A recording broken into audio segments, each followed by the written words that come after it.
How's it going, guys? Man, I have been busy. I had a crazy day at work today, and anyways, kind of gotten behind on this fishing series, so really excited about it. This weekend's supposed to be amazing weather, and I'm hoping to actually go out and get my my rods dirty and my line wet and go fish this weekend and kind of get some action film. So, but first, I wanted to pick up where I left off. The first part of the series was about your rod and reels and your choice of fishing line, and then I was actually going to show you how I string my line and how I go about doing that. I kind of jumped the gun, and I already got my big, remember I told you that I have two different kinds of, got a little situation here. I told you that I have two different kinds of rods that I prefer, and I've got my big heavy duty thick one, you know, really stiff. This is for a lot of my top water or really heavy cover and stuff. So I already strung this one up out off the camera. So I'll have to go over that with my other one. I haven't done it yet, but yeah, I just wanted to kind of go over the point of this series, and it's just to have fun, to just show you that fishing is so much fun, and you don't need a lot of expensive equipment. You don't need a boat. You know, you can, one of the best ways that I find my places to fish is I get on Google Maps. I look at the blue body of water and the different blue bodies of water, you know, different ponds and stuff, and I'll just go and drive to them and scope them out and kind of check them out, you know, and, you know, a lot of them, people don't mind if you fish them. You just, you know, don't go out there and throw a party and get drunk and trash the place and all that. Just go out to have fun, you know, and fish. But yeah, you know, I wanted to you know, reiterate that you don't have to have some of the same stuff that I have. You know, you can literally go and get stuff from Walmart and, you know, wherever, big box stores, and catch plenty of fish on any kind of rod and reels. You know, I did it for a long time, and I finally just saved the money and got something nice for me and you know, upgraded my kit. But before I get started on actually showing you how I string up a new rod and reel, I wanted to kind of go over, first off, I went over a little bit, kind of backtracking. I went over a little bit about your different rod and reel choices and your combos and stuff. You can catch fish on just about anything. There's a lot of people that have primitive kits put together and they catch fish, and you know, so you don't have to have this exact thing. Don't think that you have to do that. And these are all just things that I do. It's not in concrete. There's people that are way better at fishing than what I am. There's people that are older that have tournament fished way more, and you know, this is just what I enjoy doing. So, but with that said, I do need to get this bad boy strung up today. So it is very easy to walk into a store and instantly become overwhelmed with all the different kinds of line and fishing line that's out there. It's very easy. So I thought I would try to eliminate some of that by describing a couple of different kinds. All right. Again, this is my opinion. This is what I prefer. This is what, hey buddy, how about we come up here and lay down, okay? We're kind of roaming. Come on, up here, lay down. This is what I prefer, and this is what works for me. So I know there's going to be people that fish a lot more, or that, you know, that fish and they don't understand why I do what I do, but it's just what works for me, and it's what makes it fun for me. So what you're going to notice whenever you walk into a store to get fishing line, and let me say this, not all line is created equal. So what I mean by that is, yes, you can go and get you a rod and reel combo from Walmart and catch fish on it. Absolutely you can. And the line that comes on that rod and reel will match the specifics that they give you for the combo and for the rod itself. But don't cut the corner on your fishing line. So the reason why I say that is because it's the only thing between you and the fish that's going to bring that fish into you. It's literally the lifeline between you securing that fish, and if you're in a situation securing meat, that you have. And to me, I would much rather have really good fishing line and a subpar rod and reel if I'm going to choose between the two than having really bad fishing line, cheap fishing line, and an amazing rod and reel combo. You know, it just becomes a pain. So with that said, you're gonna run into three main types of a fishing line on the market these days, and it's evolved, and there's all different kinds of I call them hybrid lines, but you're going to be looking at fluorocarbon, which is like this, and it's not bad, you know.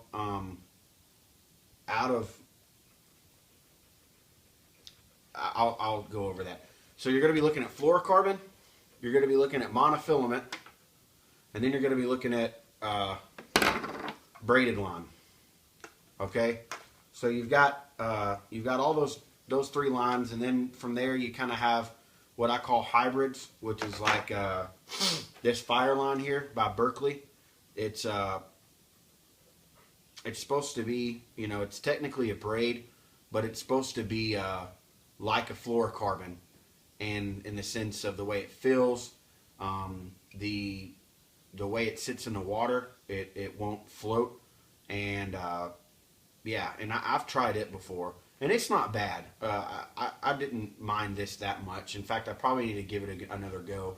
But for the most part, this is the three you're going to have: fluorocarbon, monofilament, and braided line. Now, my favorite out of the three is braid. There's guys that swear by any of the three, and they're going to sell you on it. You're going to go in and talk to somebody in Bass Pro, and they're going to sell you on what their favorite is. Try all three. Have fun. Try all three. Figure out what works for you. Out of the three, the least I like is monofilament. It stretches. For me, it stretches a lot. You get the spirals in your line. It just doesn't cast that great to me with what I use. Now, a bait caster, you know, where your line's coming straight out of the barrel, I'm sure it works great, but I can't stand. This is the only roll of monofilament line. Did I say fluorocarbon? I meant monofilament. If I did, this is the only roll of monofilament line that I have, and I can't stand it. I tried it, and I can't stand it. You'll understand it once you know, if you're new to this, or you're just now beginning to fish again or whatever. You'll definitely understand what I'm talking about, but it just gives a lot whenever you're in some sloppy stuff that you're trying to catch a fish in, or, you know, I fish where I think fish are going to be. I don't just throw it out there and wait. I hunt after those fish, and that line, I just can't stand it. The next is going to be fluorocarbon, and I like fluorocarbon. Out of the two, these are going to be your clear lines, you know, or your lines that feel like plastic. Fluorocarbon isn't bad. It just, again, I just wasn't a fan of it on a spinning reel combo. I wasn't a fan on it with any kind of topwater fishing. I don't like fluorocarbon for topwater fishing, and I do a lot of topwater fishing. I mainly topwater fish, and then I Texas rig plastic worms and fish off the bottom. You know, I don't really play around a lot in the middle. I either fish on the top or I fish down below and try to get them to hit it. But fluorocarbon isn't bad, but it's just not my favorite. Now, my favorite is braid. I fish braid year round with everything. I know that's pretty controversial, especially worm fishing. You're not, you know, it supposedly restricts the movement of the bait. It doesn't make it look natural. I've just heard a lot of negative stuff about fishing braid with lures underwater, you know, working off the bottom, or spinner baits or crankbaits or any of that stuff. And that's probably true, but for the most part, I've caught just as many fish with braid as what I have fluorocarbon. In fact, I've caught more fish, and that's why I go with braid. I've lost less fish with braid than any other line. I've had fluorocarbon and especially monofilament break when I'm fighting a big fish. The strike of when a bass hits a bait, you know, every lure is going to feel different, but when a bass hits the lure or the bait that you're using, you react differently with each one, but for the most part, it's a pretty hard strike, and you've only got a limited window to do your hook set, or he's not taking it. You know, they don't chew on it. You know, they don't. You know, they hit it with their mouth open, and if it doesn't feel right, they're gone. They spit it out. They keep going. They're not, you know, they're not stupid. They don't get that big because they're stupid. And I just prefer braid. I prefer that it doesn't stretch at all. And when I feel that fish, it's really sensitive. It's a tight line, and I can pull it and set that hook really, really well with braid. Now, I will say this too. Not all braid is created equal. With just like everything. I love spider wire. It's probably my favorite. This right here, I've had this for probably 4 years, this roll. It was, no, 3 years. It was just the original spider wire stealth. And before this, my favorite was the camo line that they made, but I couldn't find it this year. But it's just a spider wire stealth. It's this was for my top water. It's a 30-pound test. I know that's overkill for fish that are under 10 pounds generally, but you're pulling them through all kinds of, you know, slop and you know, off stumps and all that stuff. So especially on this big boy here, on my stiff rod, I use a higher pound, but that's my favorite. And now I tried this last year, and this was supposed to be spider wire's answer to spinning combos, or spinning reels, like what I use with a bail. And it's a braid, but it's called Ultracast Invisibraid. Now, when it hits the water, yeah, it is invisible. You don't, you know, it goes away, like unlike a green braid or whatever. You can still see it kind of on the surface of the water, but I'm not trying to catch fish where my line's hitting the water. My lure's further out into the water. You know, that's just where it's going in. But I tried this last year, all year, and after about the 4th try, I was going to re-spool it because I just didn't like it. And I stuck with it and gave it a fair shot. And this is the most fragile braid I've ever used. And I was really disappointed by it. It feels really good on the reel, and it casts really, really well. It comes off the spool really, really easy. But it just broke, and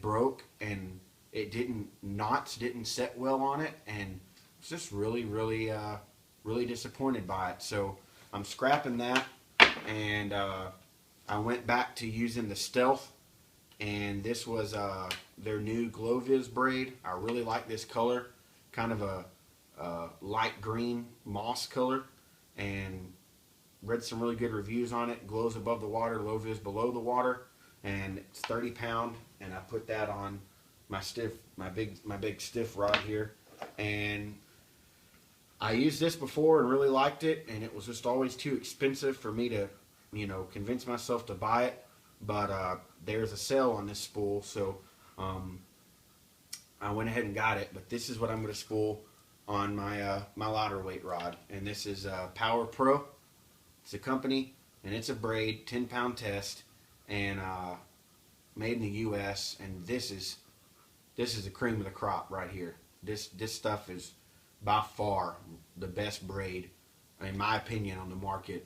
But it's expensive, boy. It's it's pretty expensive. But they had a sale on it. It was just in one of those little bargain bins at Walmart, and I went ahead and bought it. I think it was about $9 or $10 cheaper than what it normally would be. So anyways, I've talked and babbled on enough. Let me show you how I re-spool my rod and reel. Alright, so I kind of got ahead of myself there, but you're obviously going to have your line from last year on there. Now I don't have a whole lot left on here, but sometimes, you know, depending on how the year goes and you know how your season goes, sometimes you'll blow through line and you'll have hardly any on here. And in this case, I don't have a lot because it broke and I had to retie, and I lost a lot of lures and stuff with this crap line. But other years, you'll still have a good amount of line, and so, you know, it'll kind of be up to you whether or not you want to change it. I change my line based on how long I was out in the sun. UV rays kill fishing line. Believe it or not, you can feel it. And I wish I had a good enough camera to show you, but I can see right here that this line is so worn out because it starts fraying and you can feel it, you know, when you run your finger on it compared to a brand new piece, you know, a brand new spool of line. You can feel that it's worn out and it's frayed and tattered. So depending on how your year went, you may be you may not have to change sometimes, like with that good spider wire stealth braid that I use. One year I just spooled off a lot off my reel and saw that underneath there was still really good line, so I didn't even have to change out my line. I just spooled out a good amount of the old stuff and left it on. And then, you know, like this year I gotta take this crap off. I don't want to fish with it again. I spent some money on the good stuff, got a good deal on it, and so I want to put the good stuff on it this year. So it's pretty easy to do this. I still got me being lazy, I still got a hook and sinker on here. It's pretty easy to do this, but it just kind of depends on how you handle your fishing stuff. And what I mean by that is I just don't see any need of wasting, even if it's not good line like this. You know, I don't see any need of wasting all this possible thread that I could use on something else. So I'll save my fishing line, or I'll try to. If there's a hole, I'll just get a small twig. Let me put this hook somewhere. I'll just get a small twig or a small scrap piece of wood and cut a little slit down it, like I'm about to split it in half, and put my line through there, tie a knot on the end, and pull it tight in that split, and then I'll just wrap it around. Then it just makes a small little compact tight piece of line, and then I can just spool off of it for whatever. So I'm gonna do that real quick, and then I'll show you, you know, what it looks like when I'm done, and then what all you're gonna need to re-spool this line. Sorry, I kind of got ahead of myself there. All right, so that kind of turned into a fiasco. I ended up having a pretty bad rat's nest down here, and so I ended up having to just cut it, which that happens. But basically all you're going to need is a knife to cut your line. You'll need your spool, your rod and reel, and then you'll need a heavy book. Now this is just a book I had from college. It's a theology book, but it's just real nice and thick and heavy. So if you've got an old Bible, an old textbook, you know, a big dictionary, anything like that, you just need something that's a pretty thick and heavy book. And basically all you're going to do, and this is going to save you a lot of frustrations right here off the bat if you do this, okay? First things first, if you're using a spinning rod combo, flip your bail. This is called your bail. You know what you flip to throw to cast? Open that up. You don't know how many times I have tied my line onto here and got everything ready, only to find out that it wasn't going underneath the receiver right here. And yeah, it's no fun. So flip your bail first, and then this can be a little tricky, but find the end of your line off the spool. And as of right now, at this point, it doesn't matter which way it's coming off the spool. If you see people on YouTube and all that talk about it, it will here in a second, but as of right now, it doesn't matter. So you get to the final, you know, the end of your rod, to this last guide. These are called guides here on your rod. And just thread it through. this can be a little frustrating here too. So if you have bad eyes or you don't have steady hands, this can be a little frustrating, but you're only going to have to do this once until you change your line next year. So just take your time, go through all the guides, and essentially what you're going to be doing is using your guides here as a way to straighten to keep your line to go on your reel straight, or the spool on it straight. So you go all the way down to the very bottom. Now this is kind of boring, but we're almost there. So keep pulling enough line off your rod or off your spool here. Now, as you can see, I've already got curls in my line. You see that? You don't want that. So, and this is what I was talking about with monofilament. It'll be tight spirals, you know, like Raggedy Ann curls. So there's also up for debate what kind of knot you use to tie on. I just do like a Canadian jam knot. So, sorry, not a Canadian jam knot. You can do that. I actually have done that before. But I just do a basic like fisherman's knot. So let's pretend I'm putting this through a hook. I know you can't see me, but you basically just make you a loop and twist it. So you have a loop here.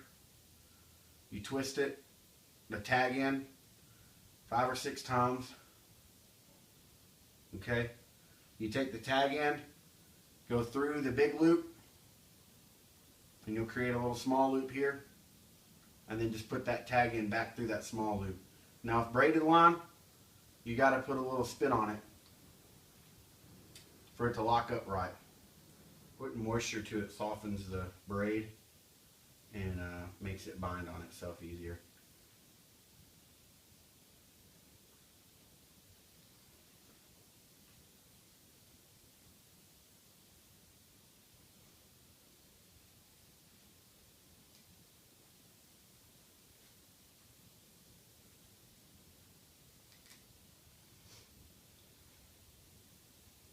Having some trouble here, sorry. I can't.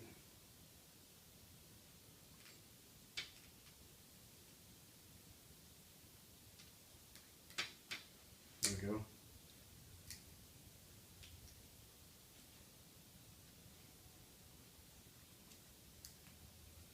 Alright.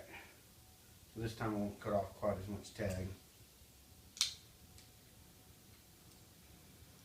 Alright, so you got your knot on. Now you flip your bail, get it under your guide, and then take your line in between these 2 fingers and hold it here and just get it started on there. And sometimes you have to put your finger on this, and sometimes you just manually do a couple of wraps while you're holding it, because it's just got to have something to bind on, something to catch, you know, otherwise that loop is just going to be spinning around this. So just do a couple of wraps like that, and whenever you can, there we go. Alright, now you're set, okay? So when you can reel it and it starts reeling it on there by itself, you're good to go. Now is where you want to pay attention to how this line's coming off. So see how this line is coming off this spool in a counterclockwise? You want to make sure that whenever you're reeling it, that it goes off the spool opposite, and that'll get rid of your twist. So now's where your book comes in line. Open it up to where you only have about 2 or 3 pages in the back, and put your line through that book, through those 2 or 3 pages, and close it. Now flip it to where all the weight of the pages is on there. Make sure your spool is coming off opposite, and put it against the wall, just like this. Okay? Now watch this. I'm going to be out of the picture, but you'll see. You just step back, take the slack out by pinching this line here and putting tension on it. Get your rod down and reel it up to where your front guide is in front of the book, and then just start reeling in your line. Just like that. See how easy this is?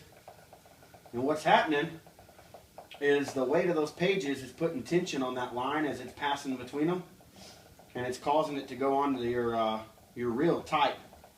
It'll take out your loops, so you can pull some slack through there.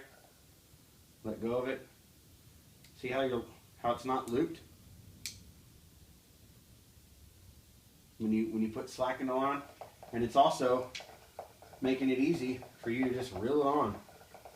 And I'll generally do this for a little while. I don't go too fast because I just kind of want it to stay controlled. If you go too fast, the spool will start working its way out of the book, and it'll kick out and you'll get a big rat's nest. So you just keep doing this. Now this is really good fishing line, so I'm going to put a good amount on here because I'm betting I'll be able to just reuse this next year. Whereas that crappy stuff, I didn't know how good it was, but that's basically the gist of it. And I'll cut it, or I'll cut the camera off. I've kind of been going for a while. I have to edit some stuff out, but that's the gist of what you do. And I'll show you once I get it done how much I fill up my spool, because if you can overfill it, and it'll really give you problems when you get out in some wind and casting in the blowing wind and stuff. Alright, so I just finished, and all you do is just pinch your line here so it doesn't shoot out through your guides, and you're all good. And this is about how much, I don't know if you can see this. This is about how much I put on mine. So you really, there we go. You really use this underside of the lip right here as your guide. And I generally leave about that much hanging out, you know, and your shelving is about that much. I don't want to put too much on there. Really hope you enjoyed as much as I am. I'm really excited about this series. Really looking forward to sharing what I have learned and different techniques. And my rods are ready to go. I'll get the rest of my gear ready, and we'll see you out on the water. You have a good one, and thanks for watching.